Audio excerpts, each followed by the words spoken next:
जो अवगुणों को छोड़कर सबके गुणों को ग्रहण करते हैं, ब्राह्मण और गौ के लिए संकट सहते हैं, नीति निपुणता में जिनकी जगत में मर्यादा है, उनका सुंदर मन आपका घर है।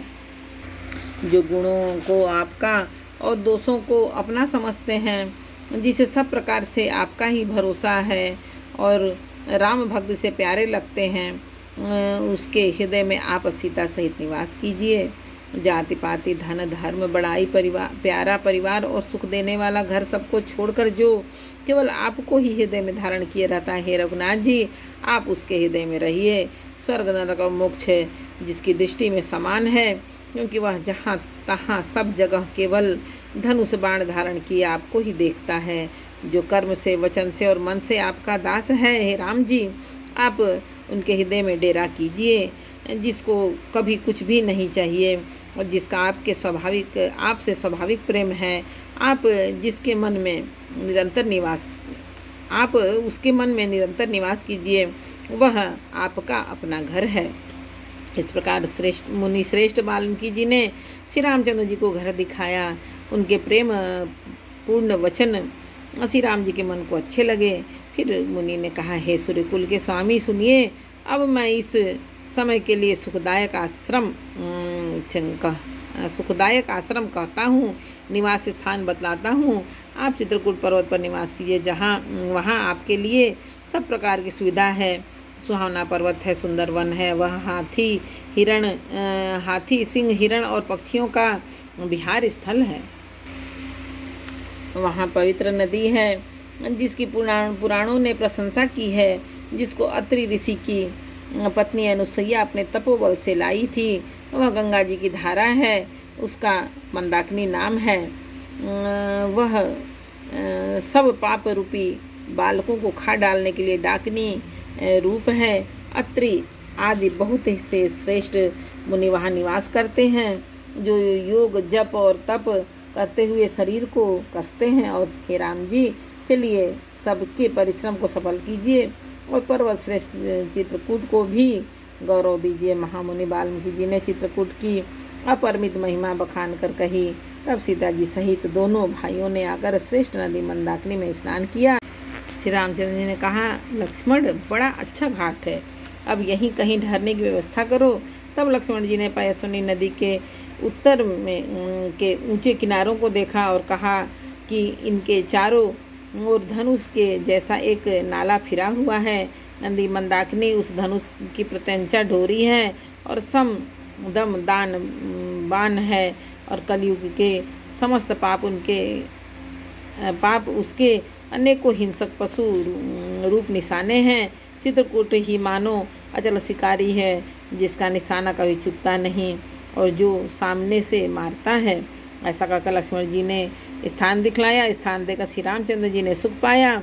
जब देवताओं ने जाना कि श्री रामचंद्र जी का मन यहाँ रम गया है, तब देवताओं के प्रधान थवई मकान बनाने वाले विश्वकर्मा को साथ लेकर चले।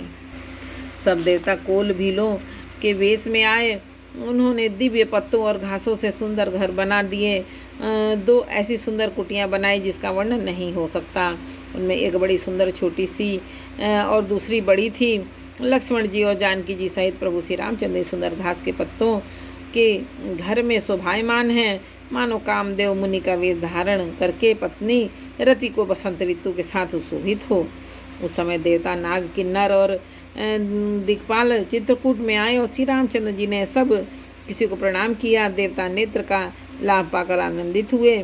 फूलों की वर्षा करके देव समाज ने कहा, हे नाथ, आज आपके दर्शन पाकर हम सनाथ हो गए हैं।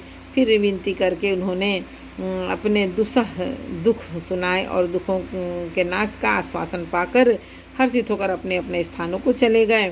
श्री रघुनाथ जी चित्रकूट में आप बसे हैं। यह समाचार सुनकर बहुत से मुनि आए और रघुकुल के चंद्रमा श्री रामचंद्र जी ने मुदित हुई मुनि मंडली को आते देख दंडवत प्रणाम किया। मुनिगण श्री रामचंद्र जी को हृदय से लगा लेते हैं और सफल होने के लिए आशीर्वाद देते हैं। वे सीता जी, लक्ष्मण जी, श्री रामचंद्र जी की छवि देखते हैं और अपने सारे साधनों को सफल हुआ समझते हैं। प्रभु श्री रामचंद्र जी ने यथायोग सम्मान करके मुनि मंडली को विदा किया। श्री रामचंद्र जी के आ जाने से वे सब अपने अपने आश्रमों में अब स्वतंत्रता के साथ योग, जप, यज्ञ और तप करने लगे। यह श्री राम जी के आगमन का समाचार जब कुल भीलों ने पाया तो वे हर्षित हुए और मानो नवनिधियाँ उनके घर ही पर आ गई हो। वो दोनों में कंद मूल फल भर भर कर चले, मानो दरिद्र सोना लूटने चले हों। उनमें से जो दोनों भाइयों को पहले देख चुके थे, उनके दूसरे लोग रास्ते में जाते हुए पूछते हैं। इस प्रकार श्री रामचंद्र जी की सुंदरता कहते सुनते सब ने आकर श्री रघुनाथ जी के दर्शन किए।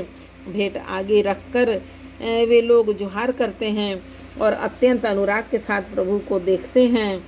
मुग्ध हुए जहाँ के तहाँ मानो चित्र लिखे से खड़े हैं। उनके शरीर पुलकित हैं, नेत्रों में प्रेमाश्रु का जल की बाढ़ आ रही है। श्री राम जी ने उन सबको प्रेम में मग्न जाना और प्रिय वचन कहकर सबका सम्मान किया। वे बार बार प्रभु श्री रामचंद्र जी को जोहार करते हुए हाथ जोड़कर विनीत वचन कहते हैं, हे नाथ प्रभु, आपके चरणों का दर्शन पाकर अब हम सब सनाथ हो गए हैं। हे कौशल राज, हमारे ही भाग्य से आपका यहाँ शुभागमन हुआ है। एक बार बोलो रामायण मैया की जय। श्री रामचरितमानस के अयोध्याकांड का 5वां समर्पण। जय श्री राम, जय कौन पुत्र, जय बजरंग बली, भोलेनाथ माता आदि शक्ति भगवान।